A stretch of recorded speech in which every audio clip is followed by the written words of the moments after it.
Principios y práctica de la enseñanza. Entonces, quiero empezar haciéndoles una pregunta. Jesús era más conocido como predicador o como maestro. ¿Qué les parece a ustedes? Como maestro. Y ustedes van a ver que la Gran Comisión dice, enseñándoles, eso viene de la palabra didascalía, enseñar todas las cosas. Entonces, una cosa es predicar, pero están asociados. Una cosa es predicar y otra cosa es enseñar. Y otra cosa es testificar. Entonces, ¿recuerdan ustedes el endemoniado gadareno? ¿Alguno lo recuerda de ustedes? Yo no había nacido, pero me da gusto que hay algunos de ustedes que ya se acuerdan de él. No sabemos cuántos demonios tenía, pero eran por lo menos cuántos miles. Bueno, algunos dicen 5,000 porque dice que tenía una legión. Legión me llamo, porque somos muchos. Y en el Imperio Romano una legión iba desde 3,000 hasta 5,000. Pero tenía por lo menos 2,000 demonios. ¿Por qué? Porque se metieron en 2,000 cerdos, puercos. Yo viví en Costa Rica a la par de un hombre que criaba cerdos. En Costa Rica le decíamos chanchos. ¿Aquí también le dicen chanchos? Bueno. Y los alimentaba con plátanos. Con plátanos. Y bananos, ¿cómo le dicen ustedes? ¿Guineos? Plátanos. Pero está el plátano grandote, el verde ese. Y a mí me encantan las bananas o lo que ustedes le llaman plátano sería.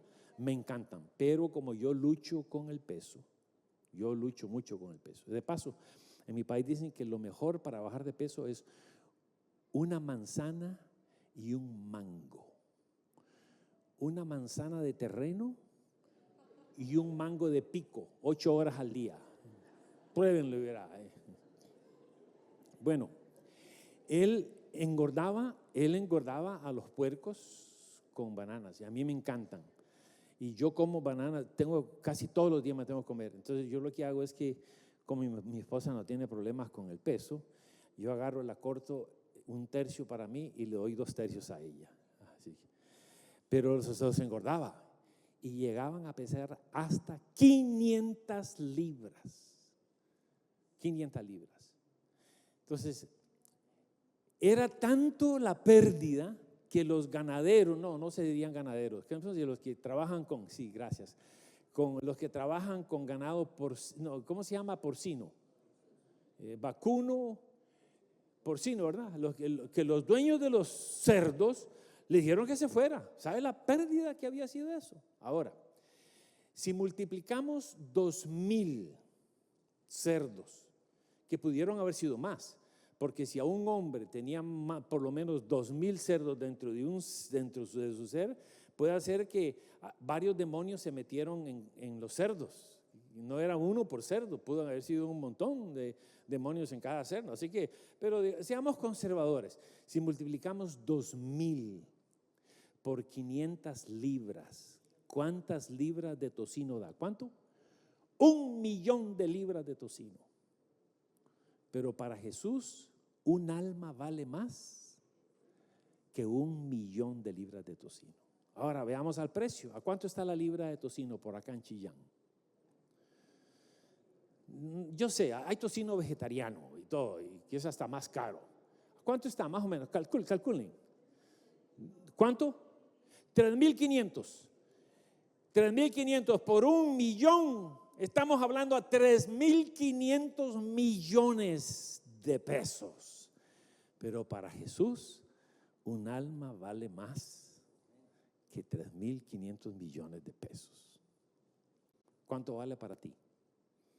Entonces estamos enseñando, vamos a enseñar, vamos a formar discípulos. Entonces, el discipulado requiere enseñanza. Jesús pasó más de 3 años enseñándole a los discípulos. Enseñando, 3 años. Entonces, ustedes están recibiendo 3 seminarios conmigo de unos 30 minutos cada uno, y yo sé que no va a quedar mucho, pero el trabajo está, esto es para motivarlos, para que ustedes ahora se preparen bien en el conocimiento de las doctrinas o en la fe de Jesús, en el instrumento que va a utilizar para enseñar. Así que es muy importante. Y lo interesante de esa historia de los endemoniados es que ese hombre estaba tan contento porque le habían echado a los demonios, que quería pertenecer al Dream Team, le dicen los americanos, a la selección. ¿Sabe lo que el privilegio que sería de pertenecer, jugar en la selección de fútbol de Chile? ¿Sabe el privilegio que sería eso?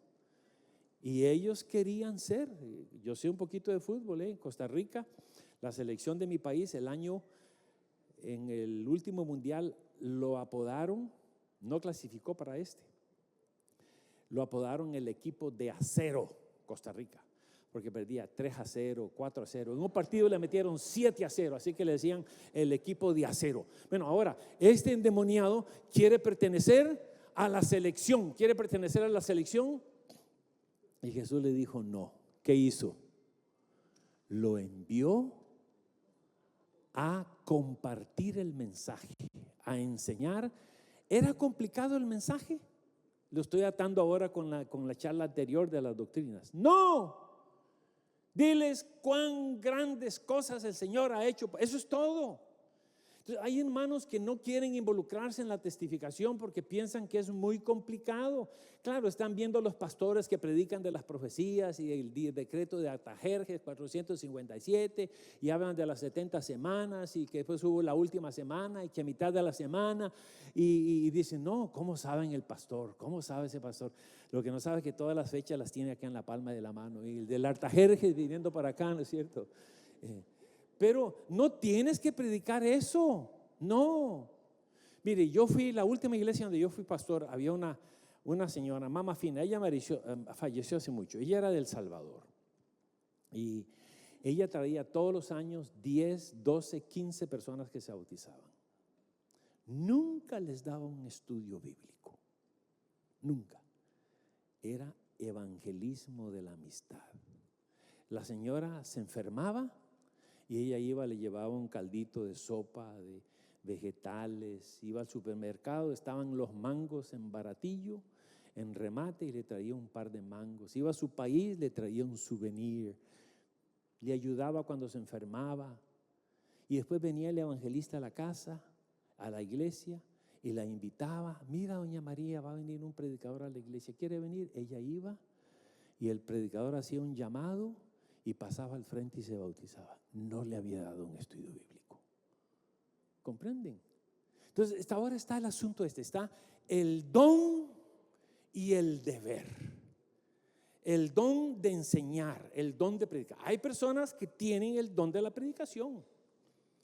Y cuando predican, la gente pasa al frente y se bautiza. El pastor Bullón, él enseñó para el programa, uno de los programas que yo dirijo, extraordinario predicador.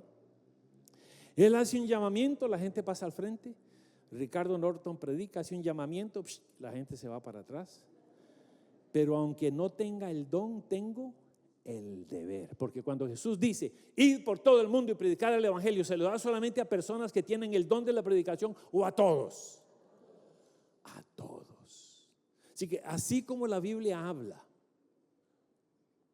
del sacerdocio de todos los creyentes, la Biblia también habla acerca de la predicación de todos los creyentes y habla también acerca de la enseñanza y del liderazgo de todos los creyentes. Jesús no nos puso como cabeza, liderazgo, no por cola. Así que pensemos, yo estaba volando de Miami a Lima, Perú. Estaba sentado a la par de un americano rubio y ojos verdes, tímido. Había conseguido a su esposa por la internet en el altiplano. De Lima iba a volar a Juliaca.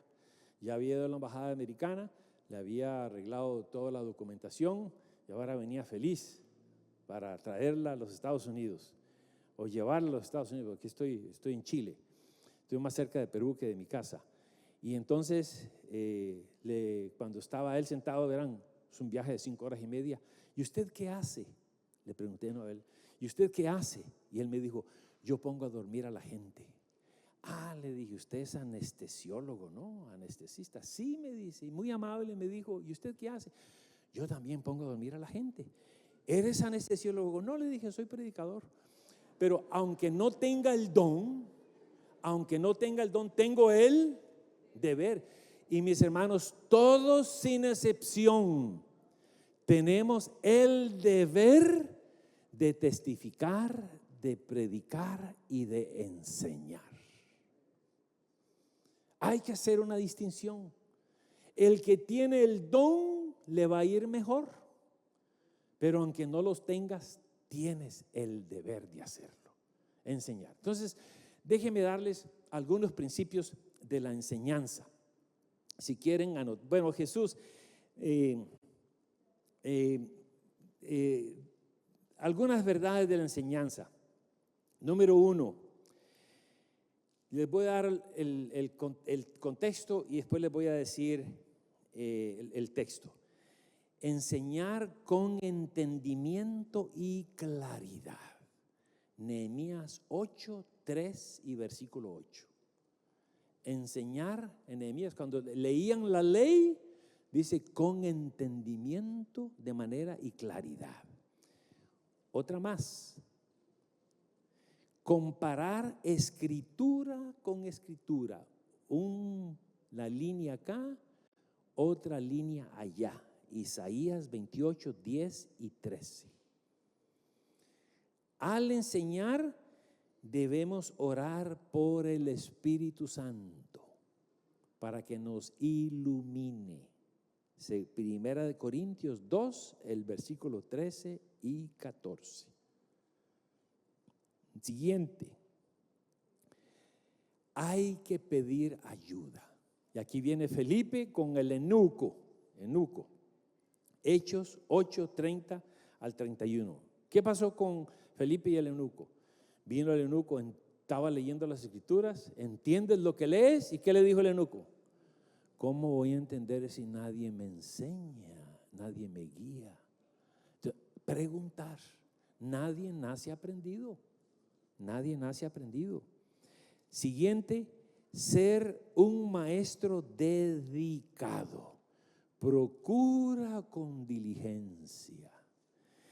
Primera de Timoteo 4, 13 y 15. Primera de Timoteo 4, versículos 13 y 15. Siguiente, ser un maestro balanceado. Eclesiastés 12, el versículo 12.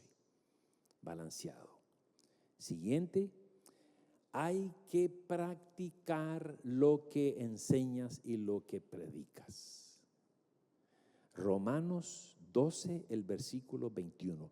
No podemos desbaratar con una mano lo que estamos tratando de edificar con la otra mano. Siguiente, hacer participar a la audiencia. Gálatas 6, versículo 6. Gálatas 6, el versículo 6 y Colosenses 3, 16. Otra más. Adaptar las creencias a la audiencia. Primera de Corintios 14, 19. Este pasaje, Primera de Corintios 14, es cuando Pablo habla acerca de los dones espirituales. Dice, yo hablo porque habían problemas en la iglesia de Corinto. Uno estaba, de repente en el culto se paraba uno y empezaba a hablar en lenguas y después se paraba otro y era un desorden increíble. Entonces dice, yo hablo más lenguas que cualquiera de vosotros, pero en la iglesia prefiero hablar con 10 palabras, dicen 10 o 5 palabras, con mi entendimiento que 1000 palabras. Entonces tenemos que hablar en el idioma de ellos. Y si es de los niños, hablarle a los niños como niños. Y si es una persona que es una universitaria, hablarles en el idioma de ellos. Tenemos que contextualizarlo, tenemos que hablarlo. Y Pablo nos enseña eso en 1 Corintios 14, 19. Número siguiente, 1 Corintios 1, 3, no enseñar una doctrina diferente. Y aquí lo voy a tener que leer. Dice que van a aparecer falsos maestros. 1 Timoteo 4, el versículo 12. 1 Timoteo 4, versículo 12. Los diáconos que sean gobiernos. Para ver, es 1 Timoteo, era 1 Timoteo 1:3, perdón, 1:3. 1 Timoteo 1, el versículo 3. Dice: como te rogué que te quedases en Éfeso cuando fui a Macedonia para que mandaras a algunos que no enseñen diferente doctrina. Ya ustedes ven que es probablemente la tercera vez que yo hago hincapié. Ustedes están siendo preparados para enseñar las creencias fundamentales. Usted puede tener sus opiniones, pero no las ponga. Marcha al frente con las creencias adventistas.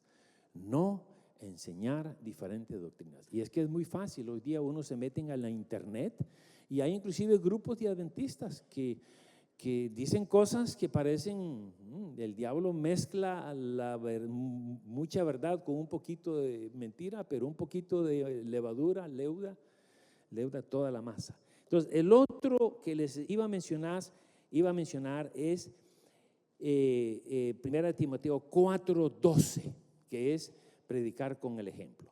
Ahora sí, déjenme presentarles, porque nos quedan 6 minutos nada más, déjenme presentarles principios de la características de la buena enseñanza. Características de la buena enseñanza. Número 1 es encarnacional. Encarnacional no existe en español. En inglés sí existe, incarnational. Pero lo que quiere decir es que tenemos que ejemplificarlo. Es más, el sermón más elocuente que tú y yo podamos predicar alguna vez en la vida es la de un cristianismo práctico y piadoso. La hermana White lo dice, en varios lugares lo dice ella. Predicar con el ejemplo. Es más, hay un refrán que dice: predica, y si fuese necesario, usa palabras. ¿Por qué? Porque podemos predicar con el ejemplo, ayudando a una persona. Y hay personas que tienen el don de hablar, pero actuar es más poderoso que el solo hablar. Entonces, es encarnacional. Número 2 es relacional. La relación que tú tengas con el pupilo, con el estudiante, eso va a repercutir y va a quedar. Yo fui pastor, la última iglesia donde yo fui pastor era la iglesia de Van Nuys en el Valle de San Fernando, en California. Yo estuve ahí hasta el 95. En el 95 me fui antes, pero estuve en esa iglesia casi 10 años. Hermanos, aguantar a un pastor por 10 años, especialmente un pastor como yo, esos hermanos se ganaron el cielo. Bueno, cuando yo llegué a esa iglesia, en los 70s, 20 y pico de años atrás, había un pastor peruano, Gonzalo Alba. Estaba Edmundo Alba, Alcides Alba fue mi profesor, y ahora está Gonzalo. ¿Ustedes lo conocieron a Gonzalo? ¿Los conocieron a ellos? Y hay en la UPU hay un edificio dedicado a uno de los Alba, en el área de la educación, extraordinarios. Bueno, los hermanos, cuando yo fui pastor ahí en los 80, decían: ay, pastor, fíjese que cuando estaba acá el pastor Alba, y hablaban de ese pastor, pero tremendamente positivamente de él. Y cuando estaba acá el pastor Alba, fíjese que, y cuando estaba el pastor, bueno, entre el pastor Alba y mi ministerio habían pasado como 2 o 3 pastores. No hablaban de ellos, pero sí hablaban de Alba. Bueno, pasaron los años, yo salí en el 95, por allá como 12, 15 años después me invitaron a predicar a la iglesia. Y los hermanos me veían y decían, y se preguntaban, ¿y quién es ese viejito de Andrew? Ni se acordaban de mí, pero todavía se acordaban del pastor Alba. Todavía. Entonces, fíjese, el impacto positivo que tú puedes dejar es relacional. Relaciones, la educación es relacional. Sea una especie de mentor, tutoría, discipulado, son conceptos que están asociados.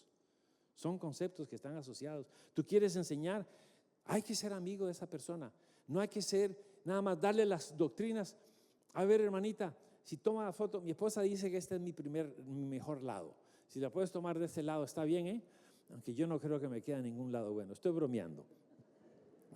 Entonces, ahora, es informacional. Provee información.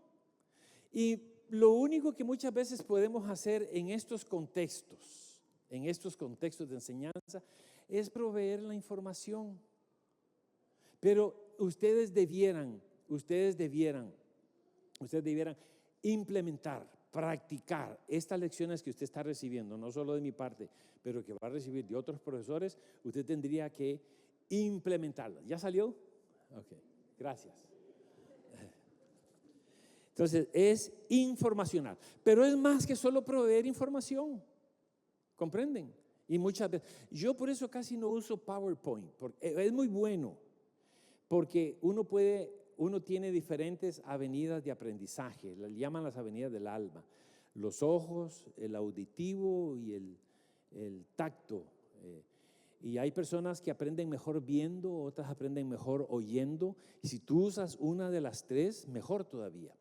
Pero es muy importante la información motivacional. Motiva. ¿Pero podré yo motivarlos a ustedes? No. La fuente principal de motivación es Cristo y el Espíritu Santo. Pablo era perseguidor de los cristianos. Un día en camino a Damasco se encontró con Jesús y le dio una bofeteada con el evangelio del amor. Y él llegó a exclamar: no debáis nada a nadie sino el amaros los unos a los otros, porque el que ama ha cumplido la ley. Romanos 13, 8 al 10 es eso. Entonces, el punto es motivacional. Él llegó a clamar cuando Cristo estaba en su corazón: ay de mí si no anunciar el evangelio, porque me es impuesta necesidad. ¿Quién le ponía esa necesidad? No va a ser el pastor necesariamente. Tienes que dejar que Cristo toque tu corazón como se lo tocó a Pablo. Y la hermana White dice que el Espíritu Santo y Cristo son las principales fuerzas motivadoras. Es más, mi cita favorita de todos los escritos de la hermana White se encuentran en el Discurso Maestro de Jesucristo, página 37. Dice así: los que por fe tienen a Cristo en su corazón, les será imposible ocultar la luz de su presencia. No importa dónde sea, en el avión, en el autobús, en el restaurante. Es motivacional. Un par más. El otro es transformacional. No existen. Yo nada más les puse a todas para que suena como español sofisticado, pero la mayoría de estas palabras en español no existen. Transformacional quiere decir que transforma. Entonces vivimos en una sociedad que son dos de los enemigos más grandes que enfrenta el discipulado y la testificación. Uno se llama el clericalismo, la idea que únicamente nosotros los pastores estudiamos y somos los únicos que sabemos hacer el trabajo. Eso es un error muy católico, porque hubo una época que los únicos que podían leer la Biblia eran los sacerdotes católicos, porque estaba en latín. Hasta que en la Edad Media vino Lutero, Zwinglio, Calvin, la tradujeron al vernacular Entonces ahora tenemos acceso. Es uno de los enemigos. Y el otro enemigo se llama el consumismo. Vivimos en una sociedad consumidora. Si usted necesita un mecánico, le paga un mecánico. Necesita alguien que le arregle los ojos o algo, le pagas a un oculista, a un oftalmólogo, quien sea. Y hay hermanos que creen que ellos pagan los diezmos para que el pastor haga el trabajo. Yo tuve 2 experiencias en mi ministerio, en la cual personas, 2 de ellos, líderes de la iglesia, yo cuando empecé mi ministerio, yo quería que hubiera muchos bautismos. Y entonces yo daba, era pastor, y yo daba entre 12 y 15 estudios bíblicos por semana. Y había una persona que quería estudiar, y a casi 2 casas después, casi vecino, había un anciano de iglesia. No voy a decir de dónde era porque no quiero que ningún costarricense se vaya a sentir mal, pero a 2 casas, yo soy de Costa Rica, por eso dije eso, entonces a 2 casas de él vivía un anciano de iglesia. Entonces yo terminé el estudio, y fui y le toqué la puerta. Hermano, fíjese que tengo una buena noticia. Aquí a 2 casas hay una señora que está visitando la iglesia y quiere estudios bíblicos. ¿Usted me pudiera ayudar con ese estudio bíblico? Me dice, para eso te pagamos. Para eso te pagamos. 2 personas me lo hicieron. Bueno, mi esposa y yo por años comprábamos solamente autos usados. Siempre me fue mal.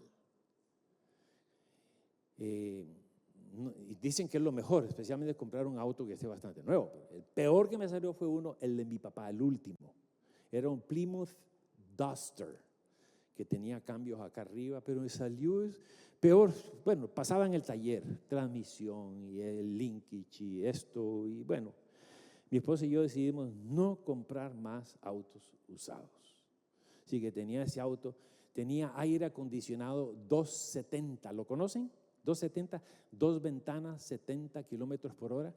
Ese calor en California, estamos hablando, California hacía 140 grados de temperatura y lo que entraba era aire, lo que estaba era aire caliente. Y tenía la ventana esa con una manija.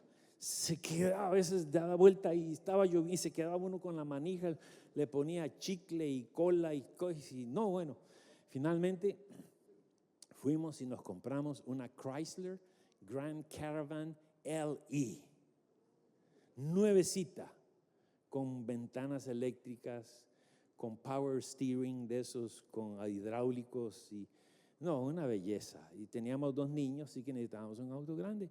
Llego a la iglesia, lo estaciono el sábado, primer sábado, y justo me termino de estacionar con mi familia y sale corriendo el director de diáconos. Yo pensaba que se estaba quemando la iglesia y empezó a acariciar así el auto arriba de la puerta y me dice, pastor, aquí van mis diezmos, dice, aquí van mis diezmos. Eso se llama el consumismo. ¿Cómo es posible? No, todos creemos en el sacerdocio de todos los creyentes, hermanos. Entonces, no es transaccional, es transformacional, y Cristo y el Espíritu Santo podrán poner ese deseo en nuestros corazones para que predicamos y formemos otros discípulos. Mis hermanos, una vez más, bienvenidos a la Universidad Andrews. Nos dará gusto estar con ustedes de regreso, creo que va a ser en el mes de julio, y va a ser invierno acá, ¿cierto? ¿Hace mucho frío acá en invierno? Sí, entonces voy a venir abrigado. O voy a engordar un poquito más. Yo les dije que soy bueno en tejido adiposo, así es que voy a venir bien insuladito. Mis hermanos, que el Señor les bendiga mucho. Voy a ceder el micrófono ahora.